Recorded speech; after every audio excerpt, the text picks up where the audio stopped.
പ്രിയമുള്ളവരെല്ലാവർക്കും ഒരിക്കൽ കൂടി എൻ മീഡിയയിലേക്ക് ഹാർദമായ സ്വാഗതം. അമേരിക്കയിൽ നിന്ന് സൈനിക വിമാനത്തിൽ അനധികൃതമായി കുടിയേറിയ ഇന്ത്യക്കാരെ ഒഴിപ്പിച്ചത്, ഇന്ത്യയിൽ കൊണ്ടുവന്നത് വലിയ വിവാദമാകുകയാണ്. പക്ഷേ മിക്ക സംഘി യൂട്യൂബർമാരും അതിനെയൊക്കെ അങ്ങ് അനുകൂലിച്ച് മെഴുകുകയാണ്. പ്രത്യേകിച്ചും ഇന്ത്യയുടെ വിദേശകാര്യമന്ത്രി ജയശങ്കർ തന്നെ പറയുന്നതിലൊന്നും വലിയ പ്രശ്നമില്ല എന്നാണ്. പക്ഷേ ഇങ്ങനെ കൊണ്ടുവരപ്പെട്ടവർ പറയുന്നത് ഏറ്റവും മൃഗീയമായിരുന്നു പെരുമാറ്റമെന്ന്.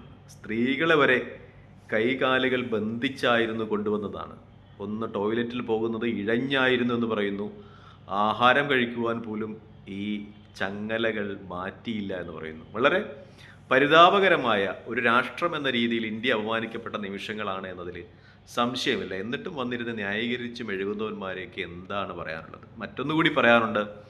ചില അവന്മാർ പറയാറുണ്ട്, ഈ ഗൾഫ് രാജ്യങ്ങളിലൊക്കെ ആളുകൾ അപ്പിക്കുപ്പായമിട്ട് നടക്കുന്ന ആൾക്കാരാണ്, പർദ്ദയിട്ട് നടക്കുന്ന ആൾക്കാരാണ്, ചാക്കേട്ട് നിൽക്കുന്ന ആൾക്കാരാണെന്നൊക്കെ. ഈ ചാക്കേട്ട് ഇടുന്ന രാജ്യത്തെ ആൾക്കാർ സ്ത്രീകൾക്ക് കൊടുക്കുന്ന ബഹുമാനം ഒന്ന് പോയി കണ്ട് മനസ്സിലാക്കണം. ഈ മാത്യു സാമുവിനെ പോലെയുള്ള ഊളകളോടാണ് പറയുന്നത്. കാരണം അങ്ങ് പുരോഗതിയുടെ സ്ഥിതിസമത്വത്തിൻ്റെ അപ്പലോസ്തന്മാരാണല്ലോ അമേരിക്ക. അവന്മാരിപ്പോൾ നാട്ടിലോട്ട് സ്ത്രീകളെ, ഇന്ത്യക്കാരെ സ്ത്രീകളെ കൊണ്ടുവന്നത് ബന്ധിച്ചാണെന്ന് പറയുന്നു, കൈകാലുകൾ ബന്ധിച്ചാണെന്ന് പറയുന്നു. ഈ മാത്യു സാമുവലിനെ പോലെയുള്ള സംഘികളും ക്രിസംഘികളും ഒക്കെ നിങ്ങൾ അപ്പിക്കുപ്പായക്കാരെന്ന് വിളിക്കുന്ന, ചാക്കുകെട്ടുകാരെന്ന് വിളിക്കുന്ന രാജ്യത്തെ ജനങ്ങൾ അവിടെ സ്ത്രീകൾക്ക് കൊടുക്കുന്ന ബഹുമാനം ഒന്ന് പോയി കണ്ട് മനസ്സിലാക്കണം.